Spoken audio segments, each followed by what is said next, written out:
Good morning. अगला tutorial discuss करते हैं एनडीए का, जिसमें हमने पहले अभी फर्स्ट 15 क्वेश्चंस किए थे। अब उसके आगे क्वेश्चंस करते हैं, ठीक है। तो स्टार्ट करते हैं ज़रा। अब क्वेश्चन दिख रहा है, क्वेश्चन नंबर है हमारे पास 16। यहाँ पे एक वेन डायग्राम दे रखा है और बोला गया है कि number of element in Z जो है वो 90 है। और यहाँ बोला है कि number of element in Y के जो अंदर जो एलिमेंट है और जेड के अंदर जो एलिमेंट है उनका रेशियो 4:5 है। इसका मतलब मैं z की जगह अगर 90 पुट कर देता हूँ, क्योंकि मेरे पास z के अंदर 90 है, तो यहाँ से मेरे पास y के एलिमेंट मिल जाएंगे। तो मैंने 5 को 90 से कट किया तो y के नंबर ऑफ एलिमेंट आ गए मेरे पास 72। ठीक है। तो अब वो पूछ रहा है b की वैल्यू क्या होगी, यानी y के अंदर टोटल 72 बच्चे हैं। तो मैं इनका जब टोटल करूँगा तो ये आ रहा है 16, 18 और 51। तो कितना आ गया 51 है ना। 16, 18 और 70, 51। कोई 34 17 हो जाएगा। और b इक्वल टू 72 है, तो यहाँ से b की वैल्यू निकल जाएगी 72 माइनस 51, यानी मेरे पास आ जाएगा 21। तो यानी b की वैल्यू हो जाएगी 21। तो ये तो था एक क्वेश्चन, ठीक है। इस तरह से कर सकते हैं। अब चलते हैं दूसरे क्वेश्चन की तरफ। यहाँ पे हमें मिल गया ये सारी वैल्यू, b की वैल्यू मिल गई 21।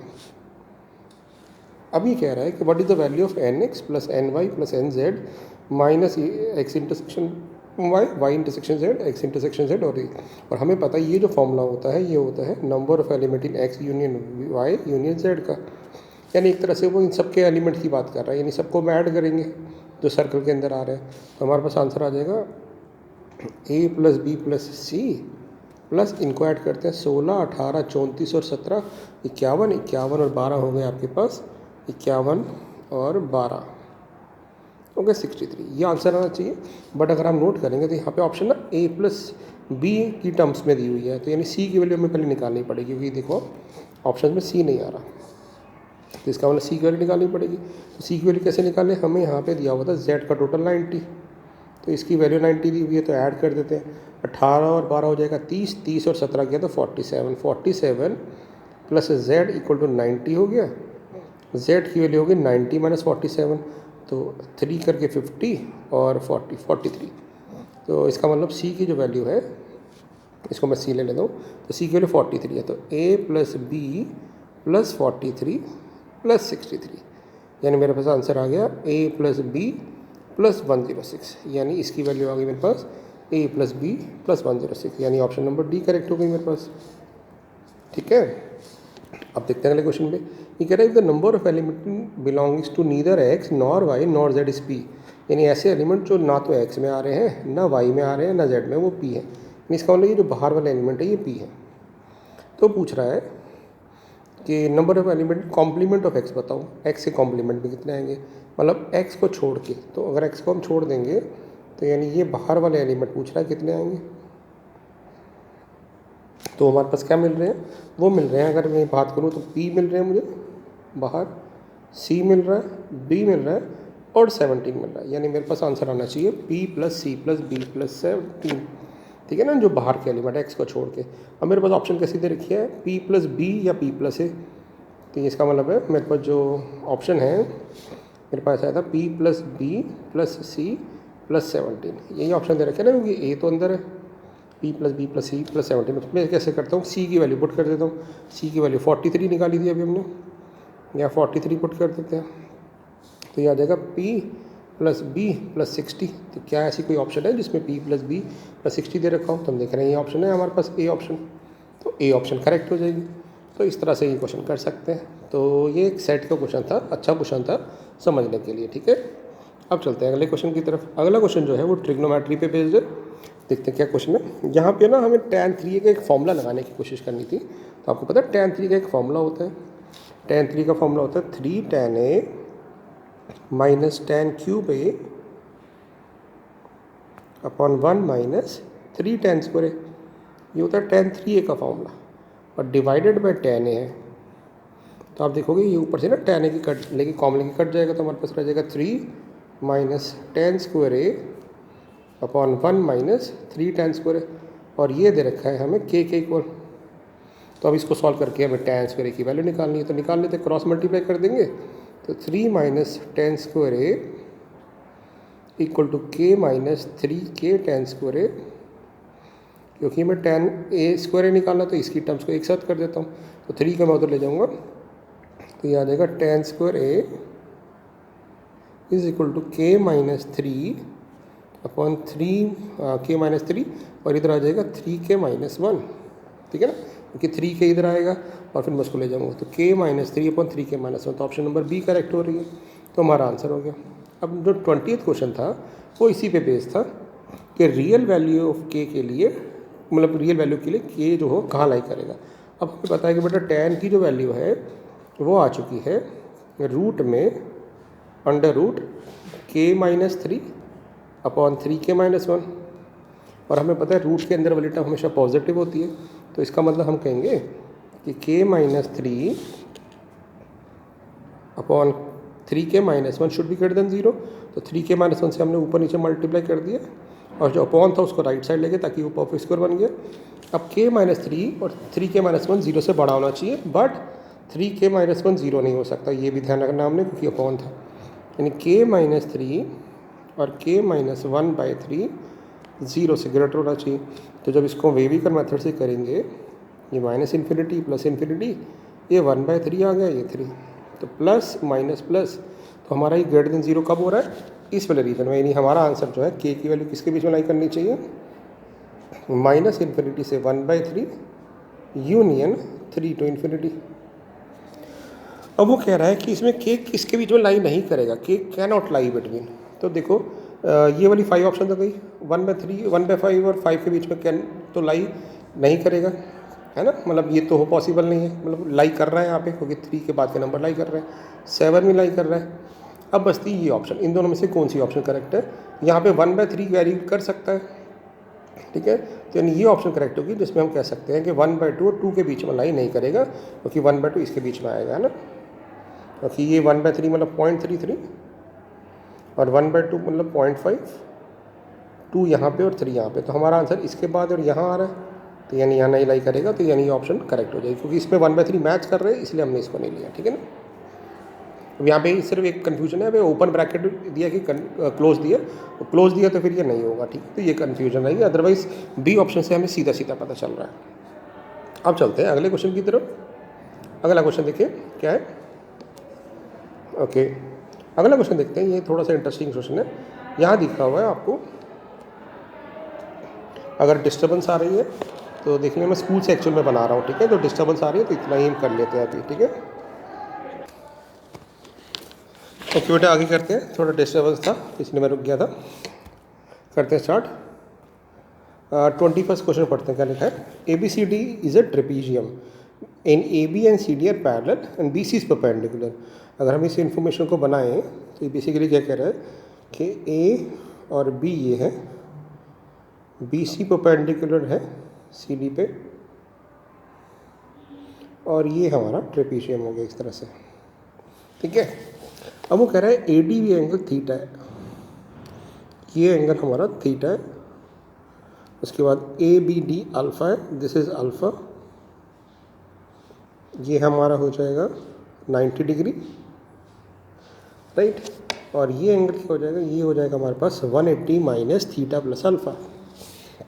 अब अगर मैं इस ट्राइंगल में साइन लॉ लगाऊँ, साइन लॉ आपको याद हो क्या होता है, साइन लॉ बेसिकली क्या होता है कि अगर मेरे पास A B और C है तो साइन लॉ कहता है A upon sine A equal to B upon sine B equal to C upon sine C होता है, यानी, और ABC क्या होते हैं, स्मॉल ABC, कैपिटल A के सामने वाली side small A, capital B के सामने वाली साइड स्मॉल B और कैपिटल C के सामने वाली साइड स्मॉल C, यानी साइड्स जो होती हैं ट्राइंगल की वो that divided by sine of the opposite angle is always constant, the ratio of the side to the sine of the opposite angle is always constant. तो अगर मैं यहाँ लगाऊँ तो सेम प्रॉपर्टी, तो क्या हो जाएगा, AB साइड ले रही है वाली, तो AB divided by sine of the opposite angle. अब AB का सामने वाला एंगल कौन सा है, थीटा, तो साइन थीटा। ऐसे ही BD लगाते हैं तो BD के सामने वाला एंगल कौन सा है, ये वाला एंगल है, बस ये हो जाएगा sine 180 minus theta plus 5, sine 180 minus theta plus 5 हो जाएगा साइन थीटा प्लस 5। ये 180 माइनस थीटा प्लस 5 क्यों कह रहा हूँ, क्योंकि तीनों एंगल का सम 180 आएगा, तो एक एंगल थीटा है, दूसरा 5 है, अल्फा है, तो तीसरा हो जाएगा 180 minus theta plus 5, plus alpha sorry, और तीसरी साइड हो जाएगी मेरे पास A D upon A D का ऑपोजिट, ए डी का ऑपोजिट एंगल है अल्फ़ा, तो साइन अल्फ़ा। तो अगर मैं इन दोनों को देखूँ, A B by sine theta equal to A D by sine alpha A B के साथ मल्टीप्लाई हो जाएगा और ए डी साइन थीटा के साथ मल्टीप्लाई हो जाएगा, तो पहली स्टेटमेंट तो ट्रू है। अब अगर मैं ए बी और बी डी इन दोनों को देखूँ तो साइन थीटा प्लस अल्फ़ा इधर चला जाएगा और बी डी साइन थीटा इधर चला जाएगा, तो सेकंड भी ट्रू है, दोनों ट्रू है, तो कह देंगे आंसर हमारा सी आ जाएगा। अब चलते हैं अगले पे, ये कह रहा है अगर ए बी की वैल्यू निकालो। अब इसी ट्रायंगल में ना हम ए बी कैसे निकालेंगे, ध्यान से देखना। मैं क्या करता हूँ, यहाँ पे हमें यहाँ पे लेंथ क्या दी हुई है, अगर आप ध्यान से देखें तो बी सी की लेंथ पी है और सी डी की लेंथ क्यू है, तो पाइथागोरस थ्योरम लगा के बी डी निकाल सकते हैं ना। तो बी डी की लेंथ आ जाएगी under root P square plus Q square. तो मैं अपना इस वाले रिलेशन को ले लेता हूँ, तो जब इस रिलेशन को लिखूँगा तो कैसे लिखूँगा, ध्यान से देखना। A B equal to B D मेरे पास है P square plus Q square into sine theta divided by sine theta plus alpha. अब साइन थीटा प्लस अल्फ़ा को लिख सकते हैं sine theta cos alpha plus cos theta sine alpha, ठीक है। अब देखना क्या करेंगे हम। अब ये जो ट्रायंगल है मैं इसको दोबारा बना रहा हूँ, इसको यहाँ पे ये मेरे पास P है, ये मेरे पास Q है और ये मेरे पास अल्फ़ा हो जाएगा। क्यों, ये अगर एंगल अल्फ़ा है तो ये ऑल्टरनेट एंगल से ये भी अल्फ़ा आ जाएगा। तो इस ट्रायंगल में अगर आप बात करें, इस ट्रायंगल में साइन थीटा क्या होगा और कॉस अल्फ़ा क्या होगा, सॉरी, तो साइन अल्फ़ा आ जाएगा यहाँ से परपेंडिकुलर यानी P, ये आ जाएगा P अपॉन हाइपोटेन्यूस है P square plus Q square, और कॉस अल्फ़ा क्या आ जाएगा बेस यानी Q upon P square plus Q square. तो जब ये P square plus Q square LCM लेके ऊपर जाएगा तो ए बी की वैल्यू आ जाएगी हमारे पास P square plus Q square sine theta divided by P cos theta plus Q sine theta. तो देखिए कौन सी ऑप्शन करेक्ट है हमारे पास, P square plus Q square इधर आ रहा है और इधर आ रहा है, इधर तो है ही नहीं, तो ये तो पहले ही कट कर देते क्योंकि ऊपर P square minus Q square आ रहा है। अब नीचे पी कॉस थीटा है प्लस क्यू साइन थीटा, तो ये हमारी ऑप्शन ठीक है, ये गलत है, तो ऑप्शन नंबर ए हमारी करेक्ट हो गई, ठीक है। अच्छा क्वेश्चन था ये। 23rd क्वेश्चन में चलते हैं। मैं क्या करता हूँ यहाँ पे, ये तो बहुत ईजी क्वेश्चन है, cos 17 डिग्री से डिवाइड कर देता हूँ। तो cos 17 डिग्री से डिवाइड करेंगे तो आ जाएगा 1 minus tan 17 degree upon 1 plus tan 17 degree. अब 1 को लिख सकते हैं tan 45, तो ये फॉर्मूला बन रहा है tan 45 माइनस 17 डिग्री का, तो ये बन जाएगा tan 28 डिग्री। तो ये tan थीटा था, तो थीटा की वैल्यू आ जाएगी 28 डिग्री, ठीक है। अब चलते हैं 24 क्वेश्चन पे, देखिए क्या क्वेश्चन है। ये थोड़ा सा इंटरेस्टिंग सा क्वेश्चन है, इसको थोड़ा डिटेल में करते हैं जरा, ठीक है। इसको क्लियर करते हैं क्या है क्वेश्चन ये। इसमें पहले ना मैं क्या करता हूँ, यहाँ पे ध्यान से देखो क्या दिया हुआ हमें, 2 cos 2 beta is equal to this, ठीक है। और यहाँ एक रिलेशन दिया, तो मैं क्या करूँगा, देखो यहाँ पे हम ना a प्लस 2b की वैल्यू निकालनी है ना, तो मैं क्या करता हूँ यहाँ पे हम इससे स्टार्ट करते हैं cos a प्लस 2b से। अब cos a प्लस 2b का फॉर्मूला क्या हो जाएगा, ये हो जाएगा cos a cos 2b minus sine a sine 2b। अब क्या करते हैं, यहाँ पे cos 2b की वैल्यू पुट कर देते हैं। क्या वैल्यू है, cos 2b की वैल्यू है मेरे पास, ये है 3 साइन स्क्वायर a, और साइन 2b की वैल्यू पुट कर देते हैं। साइन 2b की वैल्यू हो जाएगी 3/2 साइन 2a, तो साइन a तो था, ये साइन 2a हो गया। अब देखना मैं क्या करूँगा, सबको साइन बनाने की कोशिश करता हूँ। तो मैंने क्या किया, इस 3 को ना, इस 3 को एज लिख दिया, 2 से मल्टीप्लाई 2 से डिवाइड कर दिया, तो 2 साइन ए कॉस ए हो गया, ठीक है। और एक साइन ए बाहर कर दिया, और ये टर्म एज इट इज रहने दी 3/2 साइन ए साइन 2a। आप चाहते तो इसको भी सॉल्व कर सकते थे। तो ये फॉर्मूला बन रहा है, ये फॉर्मूला बन रहा है साइन 2a का। तो मेरे पास पहली टर्म क्या आ रही है, 3/2 साइन 2a साइन ए, दूसरी टर्म क्या आ रही है 3/2 साइन ए साइन 2a, ये दोनों सेम है, कट जाएगी, तो आंसर आ जाएगा 0। तो मेरे पास क्या आया, cos a प्लस 2b 0 आ रहा है। अब cos थीटा 0 कब होता है, cos 90 पे, यानी a प्लस 2b जो है मेरे पास आ गया π/2, यानी ऑप्शन नंबर डी करेक्ट हो गई। तो ये बहुत अच्छा क्वेश्चन था, ठीक है। अब चलते हैं 25th क्वेश्चन पे। 25th क्वेश्चन देखिए क्या है, 25वां क्वेश्चन तो आप इजीली कर भी लोगे, पिक भी कर लोगे। कैसे देखो कि ना cos 3x और sin 3x के फॉर्मूले याद होने चाहिए बस। तो देखो sin 3x का एक फॉर्मूला होता है 3 sin x minus 4 sin cube x। तो मैं क्या करता हूँ, इसको तो एज इट इज रहने देता हूँ पहली दो टर्म्स को, और ना इसमें से माइनस कॉमन ले लिया तो ये फॉर्मूला बन जाएगा sin 3x का। और cos 3x का फॉर्मूला होता है 4 cos cube x minus 3 cos x। तो माइनस कॉमन लेके ये फॉर्मूला बन जाएगा cos 3x का। ये इससे कट गया, ये इससे कट गया, तो आपका आंसर आ गया 0। ऑप्शन नंबर ए करेक्ट आ गई। ठीक है, अब चलते हैं 26 क्वेश्चन पे। ये कह रहा है कि y की वैल्यू किसके बीच में लाई करेगी। तो हम कहेंगे भी हमें पता है कि cos x की जो वैल्यू होती है वो -1 से 1 के बीच में लाई करती है। तो 2 प्लस cos x निकालने के लिए 2 सब जगह ऐड कर दिया, तो इधर 2 ऐड करेंगे 3, इधर 2 ऐड करेंगे 1, यानी y जो है मेरे पास ऑर्डिनेट वाला y ये 1 से 3 के बीच में लाई करेगा। ऑप्शन नंबर डी करेक्ट हो गई। ठीक है, अब चलते हैं अगले क्वेश्चन की तरफ। इसमें क्या करेंगे बेटा, इसमें ना अगर 10 डिग्री को x मान लेते हैं तो मेरे पास ये बन रहा है 8 cos x cos 2x और cos 4x। अब देखना मैं क्या करूँगा, इसको लिख दिया 2 cos x और sin x से मल्टीप्लाई कर दिया। अब मल्टीप्लाई किया तो डिवाइड भी कर देंगे sin x से, तो ये बन जाएगा आपका sin 2x। तो मेरे पास आ गया 4 sin 2x। 4 को मैं फिर से लिख दूंगा 2 इंटू sin 2x, और ये cos 2x इसके साथ लिख दूंगा, और नीचे मेरे पास sin x तो चल ही रहा है। तो ये बन जाएगा मेरे पास 2 के साथ मिलकर sin 4x, तो 2 sin 4x और cos 4x ऊपर आ जाएगा। तो ये नहीं बन जाएगा आपके पास sin 8x, तो sin 8x बाई x आ गया।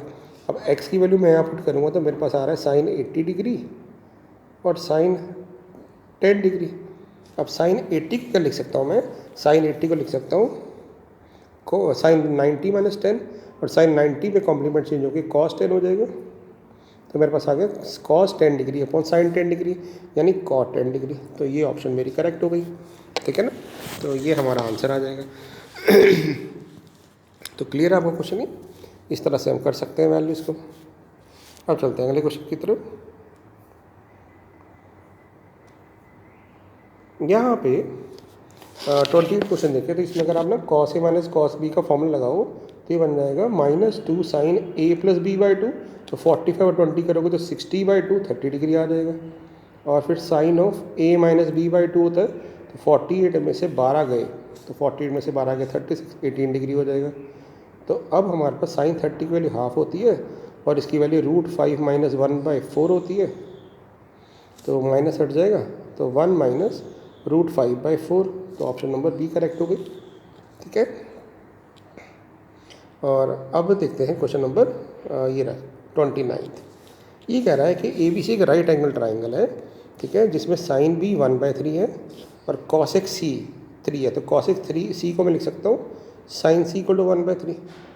तो इसका मतलब है ये भी 1/3, ये भी 1/3, और राइट एंगल A पे बन रहा है। तो इसका मतलब sin C और sin B सेम बात है, इसका मतलब B और C एंगल सेम है।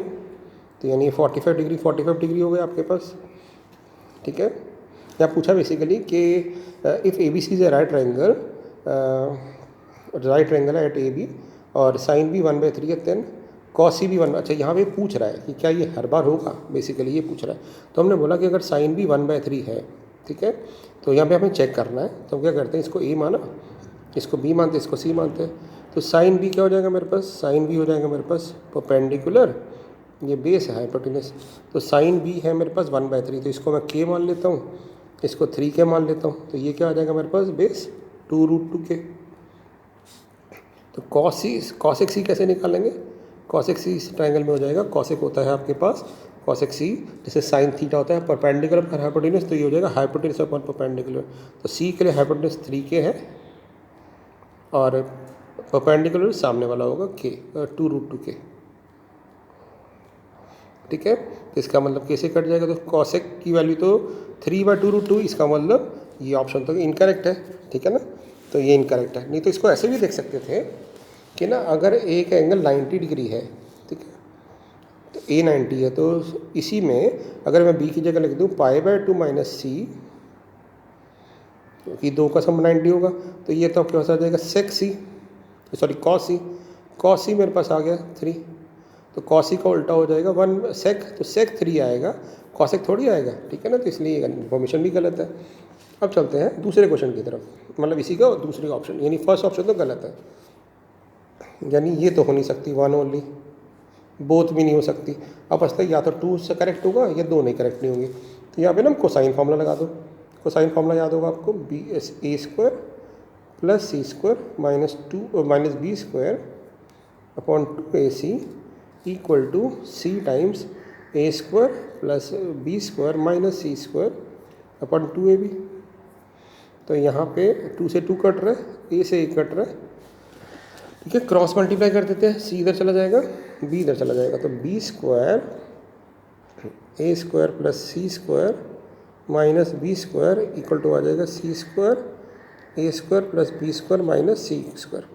जब खोलेंगे तो एक टर्म आएगी b² a², एक आएगी b² c² minus b4 equal to a² c² plus b² c² minus c4, ये कट जाएगा। तो हमारे पास ऑप्शन आ गई b4, ये माइनस का है और ये तो चला जाएगा, तो माइनस c4 इक्वल टू आ जाएगा a² common c² minus b²। तो अब यहाँ पे मैं जब कॉमन लूँगा इसमें से, तो ये आ जाएगा b² माइनस c² और b² प्लस c²। और राइट साइड पे है मेरे पास, जिसको मैं इधर ले आऊँगा, minus a² b² plus c²। b² minus c² common आ जाएगा, तो या तो b² माइनस c² 0 होगा और या फिर b² plus c² equal to a² होगा। वो पाइथागोरस क्वेश्चन बन रही है, वो पॉसिबल नहीं है। तो b² इक्वल टू c² हो जाएगा, यानी b इक्वल टू c हो गया। तो एंगल आइसोसेलेस हो गया, यानी 2 ऑप्शन करेक्ट है। तो हम कह देंगे ओनली 2 ऑप्शन इज करेक्ट, ठीक है। तो ये एक अच्छा क्वेश्चन था, तो इसको आप अच्छी तरह रिवाइज कर लेना। क्वेश्चन सारे ठीक हैं, बट आपको प्रैक्टिस की ज़रूरत है, ठीक है बेटा। बाकी क्वेश्चन में ना रिलेटेड है आपस में 2-3 ट्रिगों से, वो मैं अगले ट्यूटोरियल में डिस्कस करूँगा जैसे ही मैं फ्री होता हूँ, ठीक है। तब तक आप इसको रिवाइज कर लो। Thank you.